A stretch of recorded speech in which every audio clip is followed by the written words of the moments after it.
WizEven donne la parole à ceux qui créent l'événement. Un invité, 10 minutes, 5 questions, c'est All Access, votre dose d'événementiel pour la journée.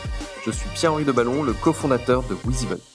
Mon invité est aujourd'hui Adrien Gaillard, le cofondateur et le directeur du festival Le Roi Arthur. Salut Adrien. Salut. Est-ce que tu peux me présenter le festival Le Roi Arthur ? Alors le Roi Arthur, c'est un festival qui a été créé, sa première édition était en 2008. C'est l'histoire de potes, Sylvain Guiotto et moi-même. On s'est rencontrés très très jeunes, on avait 4-5 ans, et puis finalement 20 ans plus tard, on a décidé de monter un festival un peu comme ça, une idée folle, dans un petit village qui s'appelle Bréal-sous-Montfort, à 20 km à l'ouest de Rennes. Et on devait accueillir 4000 personnes, on s'est retrouvé avec 11 000 personnes la première édition, donc ça a complètement changé nos vies, et puis ça a continué au fur et à mesure, ça a pris de l'ampleur, on a eu de plus en plus d'artistes connus, réputés, pour finir avec une 10e édition en 2019, avec plus de 45 000 spectateurs sur 3 jours, dont Supreme NTM, Skip Hughes, Angèle, The Avener. Voilà, on a essayé aussi de diversifier un peu notre musique, de ce que vous pouvez proposer au niveau de la programmation. Donc, pourquoi le Roi Arthur ? Le nom vient d'où ? Alors le Roi Arthur, ça vient tout simplement parce que Bréal-sous-Montfort est sur la commune, représentée par la communauté de communes de Brocéliande. Donc quand, il y a 10 ans, on a décidé de monter un festival, on s'est dit, communauté de communes de Brocéliande, qu'est-ce qu'il y a ? Il y a toute la légende arthurienne. Et on s'est dit, voilà, s'il y a le Roi Arthur, le nom Roi Arthur va pouvoir montrer à tout le monde, un peu partout en France ou dans le monde, un positionnement un peu vague. Mais on sait grosso modo où ça se situe, c'est dans la forêt de Brocéliande, c'est à l'ouest de Rennes. Donc on s'est dit, voilà, déjà, si on met le Roi Arthur, on pourra un peu situer le festival en France, quoi. Ok. Bon, tu nous as un peu donné une petite bribe aussi de ton parcours, mais j'aimerais que tu reviennes un peu plus spécifiquement dessus, parce que j'ai vu que tu avais aussi travaillé sur de très gros événements, notamment les Jeux équestres mondiaux. Parle-nous de ton cheminement pour finalement arriver aujourd'hui à ce poste de directeur du Roi Arthur, et puis ta relation à l'événementiel peut-être.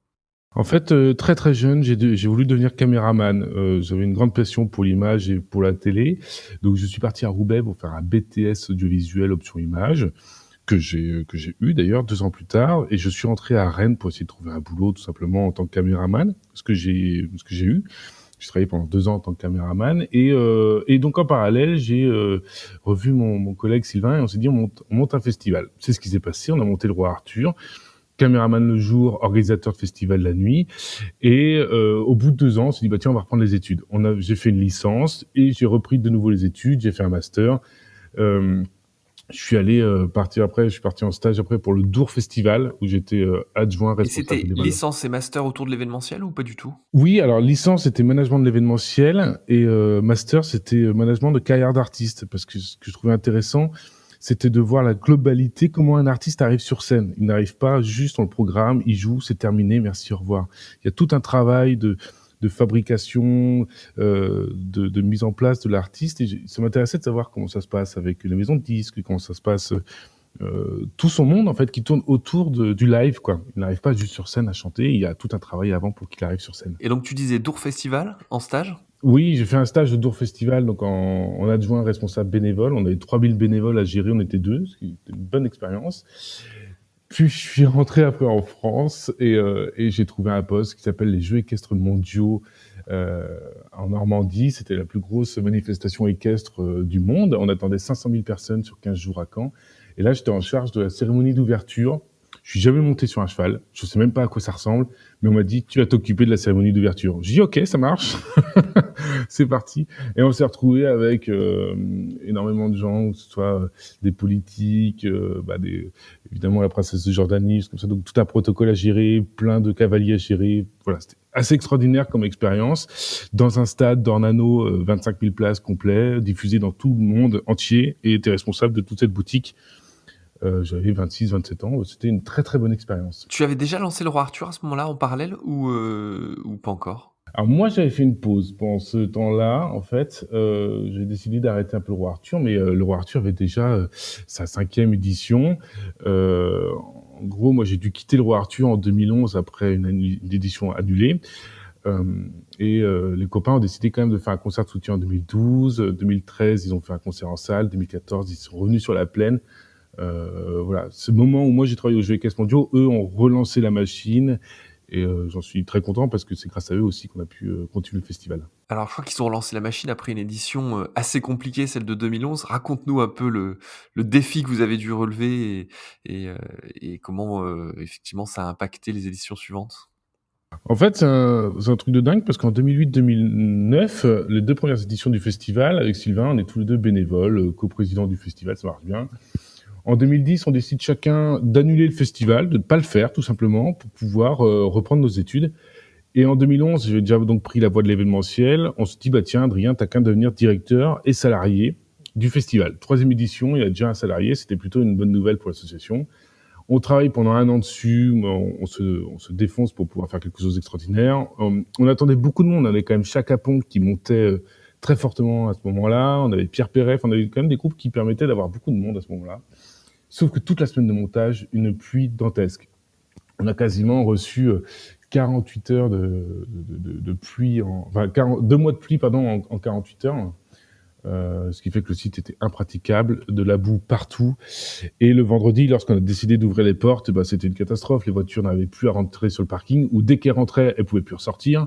10 km de bouchons sur la 4 voies entre Bréal et Rennes.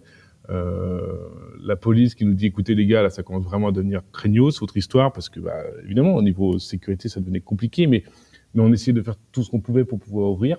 On a ouvert, et 2 heures plus tard, on est venu nous voir, écoutez, voilà, là pour le coup il y a vraiment trop de boue sur le site, les secours ne peuvent pas rentrer, prenez vos responsabilités. Et nous évidemment, la sécurité avant tout, on a dit ok, c'est bon, on arrête tout, on est monté sur scène, on a annulé, et tous les festivaliers se sont Et retrouvés ce dans le qui est centre-ville. intéressant, c'est que c'est les autorités vous disent: «Prenez vos responsabilités», donc elles vous disent: «Allez-y, faites-le», en vous mettant une forme de pression? Ou est-ce qu'elles vous disent: «Je vous demande d'arrêter, c'est terminé», et comment ça se passe? C'est-à-dire qu'est-ce que vraiment ils vous disent: «C'est terminé», ou est-ce qu'ils vous incitent fortement à le faire? Ce qui est un peu différent quand même. Ah, il nous incite fortement à le faire. Voilà. Mais il n'y a pas l'autorisation. En gros, ils ont joué le jeu. Ils ont vu qu'à un moment donné, le site ne pouvait pas tourner.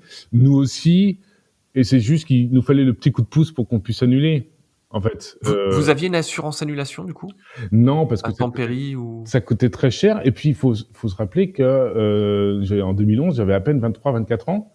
Toute l'équipe avait 23-24 ans, grosso modo, et c'est quelque chose qui nous dépassait. Donc on avait l'assurance évidemment responsabilité civile, on avait les assurances un peu obligatoires, pas de souci. Mais l'assurance annulation, ça coûtait très cher pour nous. On s'est dit bon, bah voilà, ça peut pas nous arriver, pas comme ça en tout cas. Mais la chance qu'on a eue quand même, c'est d'ouvrir un tout petit peu le vendredi, ce qui nous a permis d'éviter de pouvoir voilà, de pouvoir avoir un petit peu de soutien de la part de gens, des festivaliers qui sont déjà venus rester, consommer un petit peu sur le site et repartir après dans le centre-ville, euh, et profiter des bars du centre-ville. Parce que pour le coup, évidemment, comme il n'y a plus de site, plus de festival, bah, tout le monde est parti au centre-ville boire des coups dans les bars, quoi. Et derrière, vous aviez dû rembourser tous les participants, ou bien, justement, comme tu le disais, il y a eu une forme de soutien et les gens ont compris et ont pas forcément, demandé ce remboursement? C'est très dur parce que en fait, on a eu énormément de gens qui nous ont critiqués sur les réseaux. Alors, je crois qu'à l'époque, c'était les forums 2011, donc c'était quand même assez difficile. Mais on a quand même remarqué qu'il y avait énormément de gens qui nous soutenaient en ne demandant pas le remboursement. Donc, ce qui fait que l'association a eu environ plus de 100 000 euros de déficit uniquement.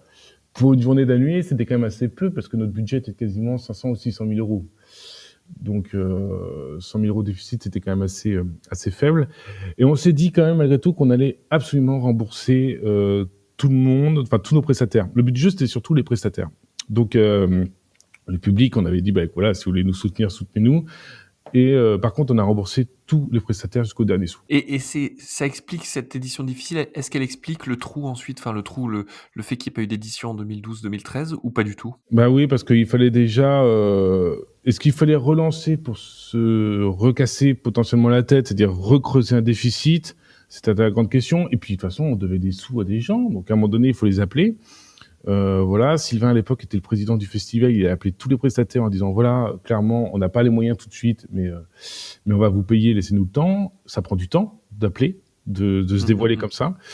Donc, on s'est dit, bah tiens, plutôt faire un concert de soutien, y aller tranquillement, et surtout ne pas trop se prendre la tête. On fait ça pour le public, on fait pas ça pour notre, enfin, évidemment, on est content d'organiser, mais voilà. Et puis vous vouliez tout remettre d'équerre avant. C'est ça. Voilà. Si c'est pour mettre des prestataires qu'on connaît dans la vie de tous les jours en difficulté, ça ne Et sert à tu rien. tu racontais aussi donc dans ce moment difficile parce que, bah, ça a eu des conséquences, on l'a vu sur la suite et puis quelques critiques parce que, bah, c'est aussi facile de critiquer quand on n'est pas dans l'organisation, mais il y a eu aussi un énorme soutien, dans la nuit du vendredi au samedi. Raconte-nous un peu, comment ça s'est passé? Bah, en fait, ce qui s'est passé, c'est qu'on a, les festivaliers, sont rentrés sur le site du parking, pardon.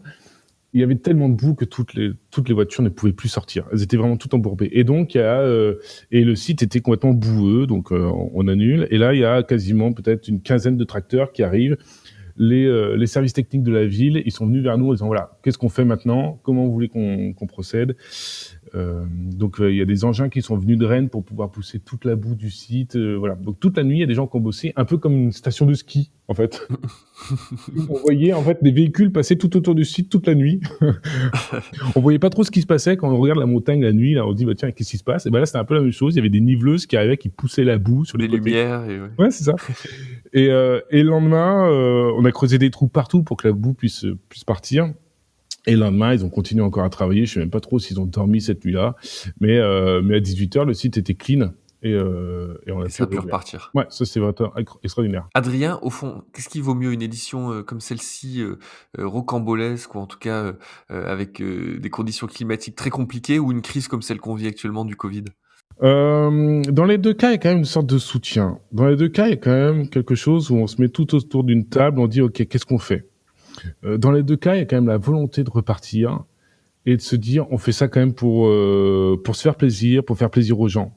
Donc je dirais que, les 2 ont été une expérience assez incroyable et c'est quand même cool de l'avoir vécu parce que, même si c'est difficile, attention, je remets pas ça en cause, mais, mais voilà, sur l'édition 2011, bah, tout le monde s'est mis autour de la table pendant la nuit et on dit: «Voilà, on va bosser» et effectivement, il y a eu de l'adrénaline pendant une journée et là, ça fait 6 mois, 1 an que tous les gens, bah, toutes les personnes de l'organisation s'appellent en disant: «OK, comment on peut faire pour monter? Comment on fait pour repartir?» C'est la même Par chose. contre, il manque peut-être un peu l'adrénaline en ce moment. C'est ça. Ça, c'est par contre le gros souci. Donc quitte à C'est notre choisir, je dirais drogue. 2011 si tu veux, mais mais voilà, clairement, c'est un peu la même chose en fait, au final. Bon, écoute Adrien, merci beaucoup, Merci, de nous avoir, ouvert les portes, du Roi Arthur et avec grand puis, plaisir. bah, de son lancement, de ton parcours et puis, des défis qui ont dû être relevés à la fois en 2011 et puis actuellement. Et donc Adrien, en 2021, on se retrouvera à quelle date pour le Festival du Roi Arthur? On se retrouvera les 20, 21 et 22 août prochains. Eh ben, le rendez-vous est pris. Allez, à bientôt, Merci salut! beaucoup. Vous écoutiez All Access, le podcast de WizEvent, la solution de billetterie, d'inscription et de cashless pour les organisateurs d'événements. Pour prolonger cet échange, partagez, commentez et notez cet épisode sur vos plateformes préférées. Et pour nous rejoindre, rien de plus simple, media@wizevent.com.